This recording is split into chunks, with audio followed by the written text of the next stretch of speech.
Well, it's day 20 of loading my deuce and a half. It's a long overdue update now, but the truck's in a full teardown state right now because the crankshaft broke in the motor. That knocking noise I had, injector, bad piston, bad rod. If it was the rod, it would have blown up by now. It's not the rod. Dropped the oil pan painfully, but had to lift the truck up to do so. Bottle jacks on the chassis, got it up, dropped the oil pan, and found more chips of copper or brass inside the oil pan, but no more chunks of metal. That's good, at least. 2 days, I just can't find what's wrong with the truck, and I was out here till 2 in the morning one night, 3-day weekend, and like looking, oh, that's odd. There's a chunk of metal missing. It's triangle. It matches the piece I found in the oil pan and when I drained the oil. It's like, all right, we'll get it deeper. Crack, follow the crack around the crankshaft. Turn the crank, keep going. It just sheared off. It didn't shear clean, it sheared jagged. So there's the problem. So crankshaft broke. Now it broke. Definitely number one cylinder is now useless. So basically this is a 5-cylinder engine at this point, totally.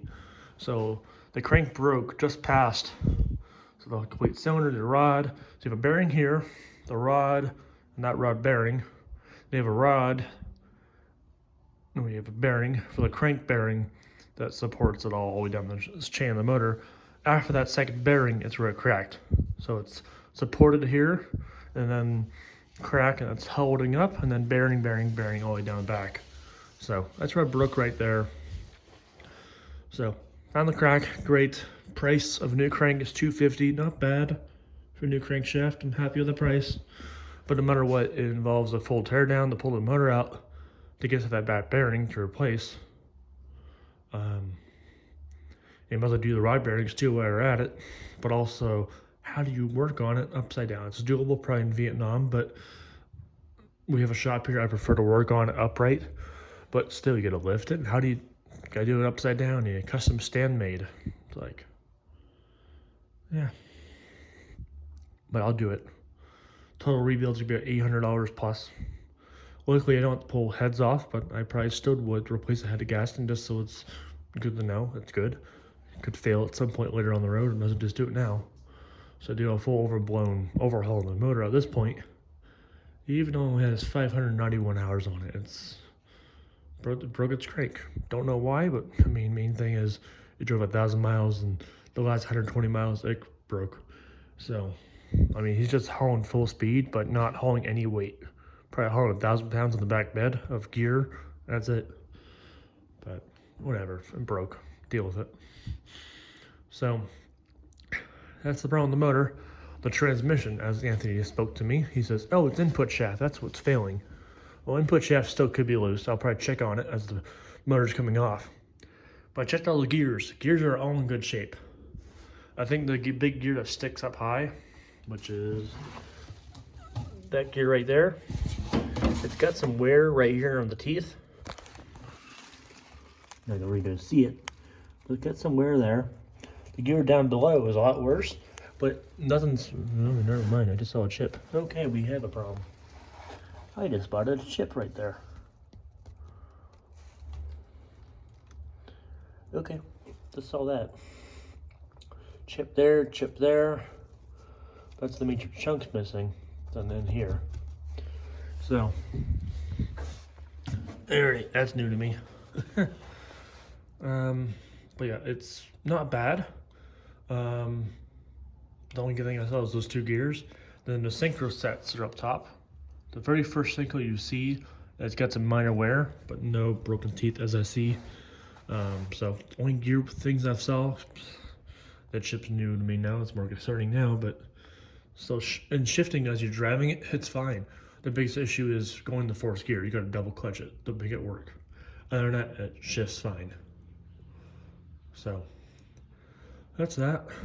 I did drain the oil. Oil has been drained, so it doesn't spill when I'm pulling the motor out. The drive shaft's disconnected up here, as what CNC Equipment posted their video how to remove it. But watching Tactical Repair, he's saying remove it here, but it's harder to get to it. All right, that's that. As for the divorce case, the new motor I am getting a new motor, and I'll talk about it here soon. But it comes with a divorce case, and mine's full-time 6-wheel drive. His allows you to pull the lever and make it unlock the front axle, what is good for about 80% of your use on the road and highway. So better steering, handling, and such. So it's worthy. It comes with a package deal, so that's good. But as for mine's sake, just mounting to the chassis and all, loose. That bottom one needs to do bushing, but if I want to, I'll probably machine a bushing in there on the lathe, just so it's got less slop. But that's all. And then the handbrake, my handbrake's pretty useless. Got 1/8 inch of pad left, but he's got a new handbrake on it, so we're good there. So that's that. Doors are off. The windshield, I try to pull it off, but you know, this pivot is such a pain, it won't come out at all. Hammering it to put windshield up so don't break it. Hammering it, 5-pound hammer, air chisel, torch, nothing wants to work. So once the motor's out, I start doing framework, painting and prep wise. I'm gonna come up here and try these bolts, at least these 3 or all of them, and get the whole thing off. And I'll put this in my grandpa's press, 55-ton press we have, and let's just try to dry that pin out. And get a new bolt, put a Zerk fitting, bushings in there so it can pivot much nicer, and you can grease it so it won't seize up. But yeah, that's gonna be later on. And then pulling fenders off. I only wanted to do this side. Tactical repair, Matt says you don't have to pull fenders off at all, but at least your headlights. It's like I'm pulling off this whole driver's side because I'm sure I'm working on steering. I do want to add my steering box on here, make it air assist power steering. So I'm pulling the fender off on this side at least. And the dad says pull the other side off just for the hell of it. Sure, so they're both off. Left the exhaust still attached. So yeah, that's that. Pulling it off went well, except for these bolts do not want to budge. We think the weld-on square nut behind is just broken, like that one. So Dad's trying to drill these out and trying to fix it, same as on that side. That side, 1 bolt came out, 2 bolts were stuck. So cut off wheel. And the next thing on problem I had was wiring harness. Everything unplugged nicely, sort of. Just waterproof conditions, not the best to work with, but they're off. I labeled them all. We're good. Except for your front fender turn signals, there is no plugs to disconnect them. So what I went ahead and done, 3 wires, just label them. I taped across the whole wire, then cut the wire in half. So I'm gonna tape it 3 times, just once. So they're labeled on both sides. But it doesn't matter anyway, because also ground wires, but sketchy right there, it's about to break. And the main thing to me I already hate seeing is rubber is just falling apart. The next thing you see is this bare wire, broken wire. On this side, a connection going up in this area, those connections, the plug, you can see it is ripped right off. Yeah, it's like I had enough. So we're buying a new wiring harness for this truck too. So probably safe. The harness is safe, I guess, but sketchy wires. So it's safe, they're not hacked up, but it's unsafe because it came from out west and just dry rotted. So new harness. So that's what I'm doing. Now, what am I doing for the engine and the transmission and divorce case? Transmission, I like to find a rebuilt one or a good one and just put it in and use my old one for spare parts or rebuild it. Same as my motor goes with. The motor, I am not going to rebuild it at the current state. I'm going to use it for spare parts at the moment. Pull starter, pull alternator, pull compressors, injectors, injector pump, all the essential parts pull off. Essentially just have a block and heads left and intake manifold here, and then try to sell it for $200 or something to someone that wants it for a block or a head for their bad motor. So that's my intent plan right now, is to do that, to bring in some cash flow, or I'll rebuild it, learn some more skills and knowledge, and rebuild this motor, but that's a lot of money in time and hassle. Upside down, somehow spin it, make it stand. So my options still were to do a 5.9 Cummins swap in this truck, but looking and talking to people, it's like a very common swap. I agree, but the transmissions are so long. You got to remove your divorce case backwards, then your drive shafts are custom. Just so much to it. It's like no matter what your purchase price for your motor and transmission, then most guys go to a 204, 205 divorce case. So you got to buy that for $1,000 to $4,000 price tag, and then drive shafts are custom. I'd go to Adams drive shafts probably to me, but be expensive there. And then you do custom crossovers, which are straight channel chassis, which is nice, but still custom work. It's like $8,000 to $10,000 for a conversion to a Cummins. It's worth it for the long term, but for my use of the truck, it's for parades, car shows, go to work, haul a few things in town, projects at the property here, and then I'm gonna go to Cleveland Air Show once a year. I think that's in June, August time. It's only an hour and a half, 2 hour drive, go there. And then Jeep Festival down in Butler, PA. It's an hour, 2.5 hour drive. Just take Route 8, which is right here. Take Route 8 all the way down south to Butler, doing 45 miles per hour. That's fine. Camp out 3-day weekend. So that's my intents. And then, of course, probably a few motor pool events to go to in Ohio. Mostly, I think Findlay, Ohio is the most popular one to go to. So that's my use. And so with that, I don't need a Cummins. I want a Cummins because of the reliability, the parts availability, to find mechanics that know how to work on a Cummins versus a multi-fuel. That's why I'm going Cummins route, but it's not really worth it. Is it worth spending $8,000 to go towards Cummins, or to spend $2,000 up to $4,000 for fixing this motor up or find another one?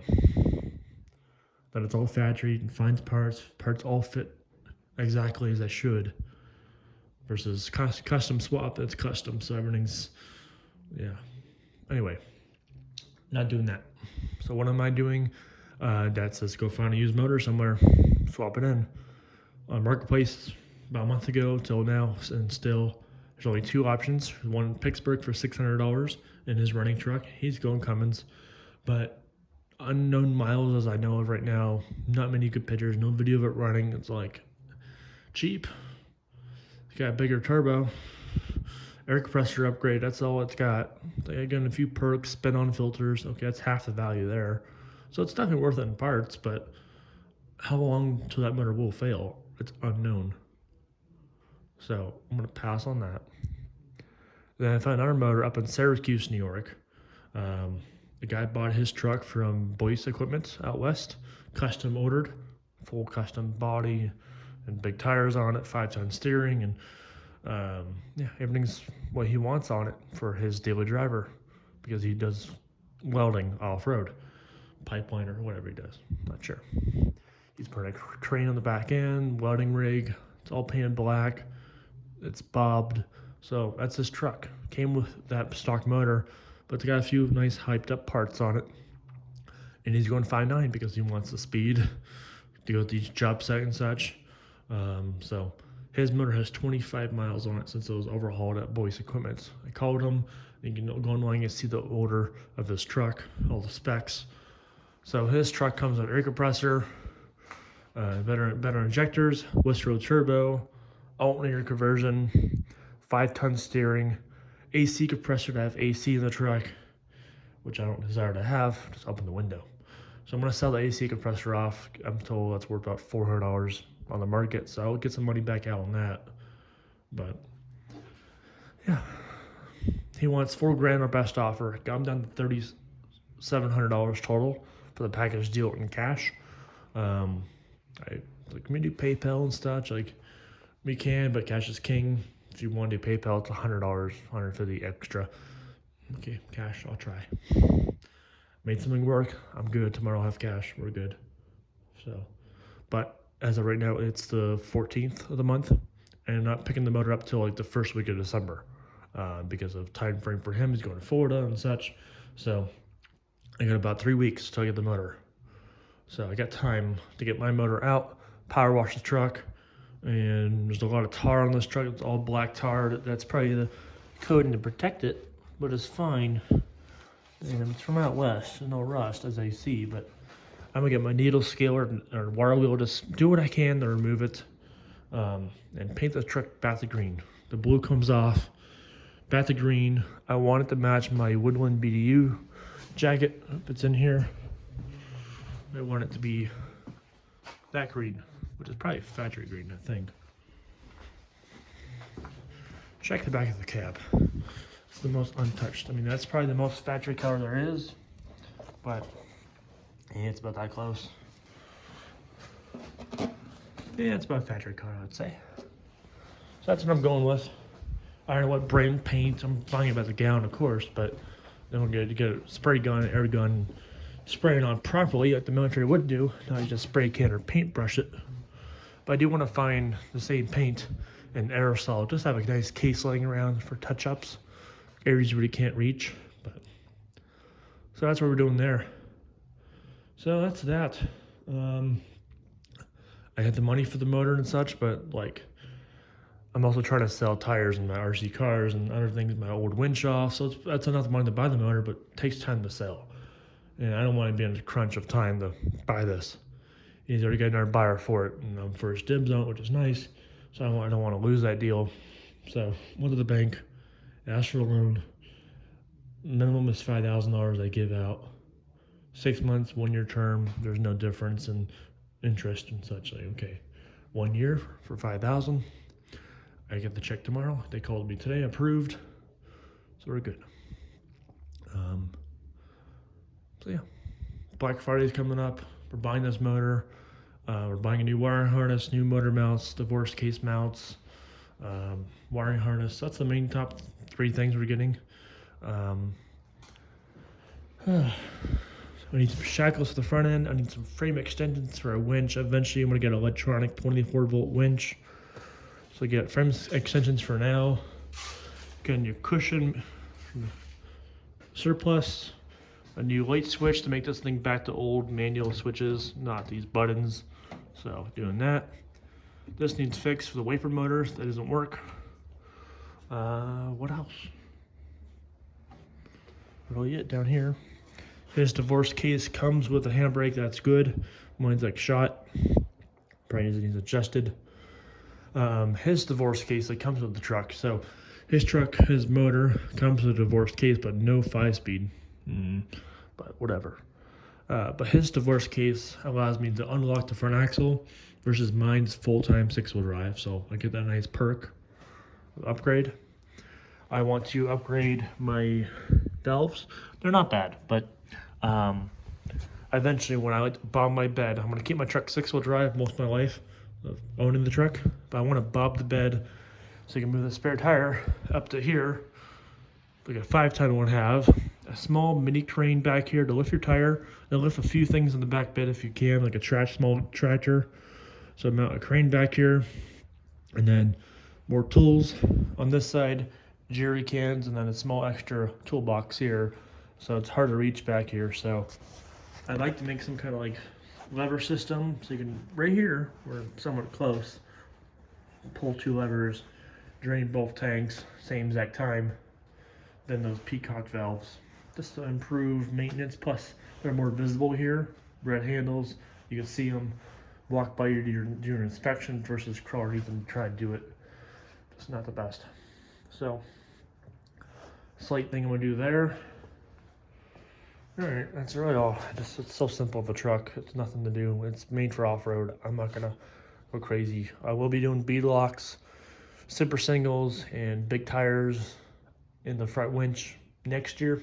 Not right now, but I always want to get the thing restored, painted back to spec, and the motor running in good condition. A nice new benefit as well. Today I just got the plates for the truck. So I'm legal, but I can't enjoy it. Just got insurance on it 2 days ago. 3-week process to process because it's military, it's special. The truck is 1965, Kaiser Corporation. But the VIN number says AM General because that's what the military issued it, even though it's a 60s truck. So that's only easier on me, but AM Journal, there's some debate in PA saying you can't register AM Journals, like Hummers and such, only for off-road use. But somehow it got through. We're good. So, alrighty. So that's all that for updates. I'm getting antique plates for the truck.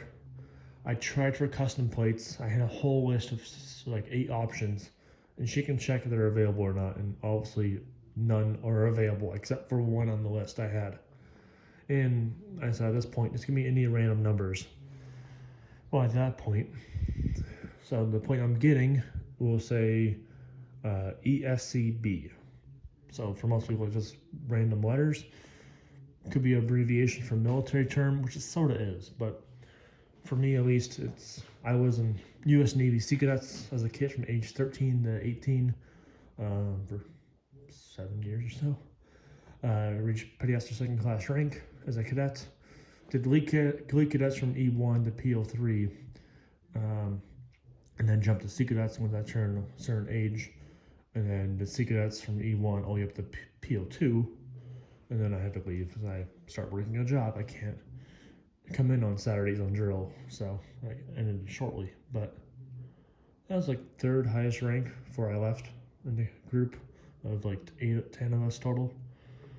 So if I ever did enlist the military, I would advance to E3 after boot camp with my 7 years in cadets and then 3 years in Air Force ROTC. So there's that, but never actually joined. But I do enjoy older military vehicles. So anyway, that's that. So yeah, those plates looks random, but it does mean something to me, at least in my local battalion. So ESCB means Erie Sea Cadet Battalion. It's not really what we're told.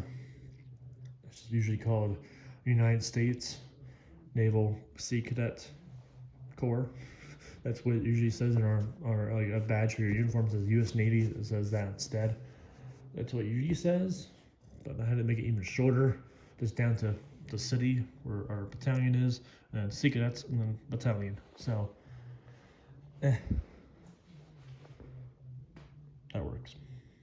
I guess I could have done EBSC, I guess, do that too. Erie Battalion Sea Cadets. So it sounds more proper, but both ways work. Alright, so get plates, got insurance, we're good. The back bed we took off yesterday. Used both tractors we had, high lifts, lifted it up no problem, except now the truck's facing forward, we can't roll it that way. So we had to use the 0 turn and tow 12,000 pounds, and behind it, tire marks, a spinning tire, got it forward somehow. And then rest the bed down on a trailer, hold it up top, unload it, set it down on tires, so it's off the ground for those big fenders. That's gonna be up there till springtime. It's about to snow, it's starting to really get frost right now, so it's frame work, engine work, cab work, put the cab top back on, and at some point in the springtime, or when this thing's back up top with the cap on, I can at least leave the truck outside then, and then pull the bed in here and restore the bed. Also on the bottom is black. Luckily the inside of the bed's all green still, so just do a nice overspray, touch up, paint back to green, but the outside's blue, the bottom's black. So that's what's going on. My only complaint pulling the back bed off is 2 things. The back 2 mounts, you got these handles here. The mount's right here instead of offset like this. So we had to do our big socket, that's 3/4 inch drive, to a 3/4 inch drive to 1/2 inch adapter, to a 1/2 inch 6 inch extension, and then that back to a 3/4 inch adapter to run the impact. So we had to do that. That worked. We try to pull the handle off, which you can, but this nut on this side is blocked by the triangle for the pedal hitch, so that could not come off. First complaint. Second complaint is this. The whole truck was like this. This clamps around your bed, and that goes down and clamps back to the frame to hold it down more. That's fine, except for right on this side, it was upside down. So we couldn't get to those 2 nuts. We did. Just a lot more painful. So that's the only 2 complaints I have for the bed. Alright, so that's my update there. I'm gonna leave it short. I'm gonna pull this truck outside, tractor, give it a nice power wash, then degrease, power wash, and pull it back in for the night. So, yeah, there's my update for you. I keep recording and not posting, and I delete, and then I start over, make a new video. It's like, let's make one big video. Alrighty, so there's an update. So yeah, crankshaft snapped in half. So, alrighty, thanks for watching. Night.